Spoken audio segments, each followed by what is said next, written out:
જ્યારે કોઈ special particular hero કે 100 હીરા હોય ને એમાંથી 2-3 હીરા એક્સપેન્સિવ હોય છે. જ્યારે એ હીરો હોય છે ને એમાં રોંગ જ કામ થાય છે, એમાં એક્સપર્ટીની બહુ જરૂર પડે છે. તો એ લોકલ કારીગરથી થાય નહીં. અને અમે સ્પેશિયલ એ જ ફિલ્ડમાં છીએ કે એ હીરાને કઈ રીતે એને સેટ કરવો જેનાથી સ્પાર્કલ આવે છે. લાઈક યલો હીરો હોય છે તો એને એ રીતે અમે જે ડિઝાઇન સેટ કરીએ ને તો ટેબલમાંથી એક જ કલર દેખાય છે, તો બાયરની પહેલી પસંદ પડે છે. એટલા માટે એ સ્ટોનનું કામ કરવા માટે અમારી પાસે જ એને આવવું પડે છે.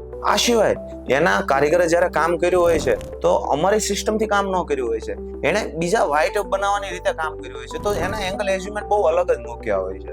તો એના આખા રીકટ અમારે કરવા પડે છે. આથી 10 વર્ષ પહેલા જ્યારે અમે ચાલુ કર્યું ત્યારે અમે 1-2 વેપારીઓને મળ્યા હતા, એને અમારી સાથે કામ કર્યું, પણ ડે બાય ડે અમારા કામને અમારા રિઝલ્ટને જોઈને એને એકાબીજાને રિફર કર્યું. એમ કરીને આજે મારી પાસે 230+ ક્લાયન્ટની ટીમ થઈ છે.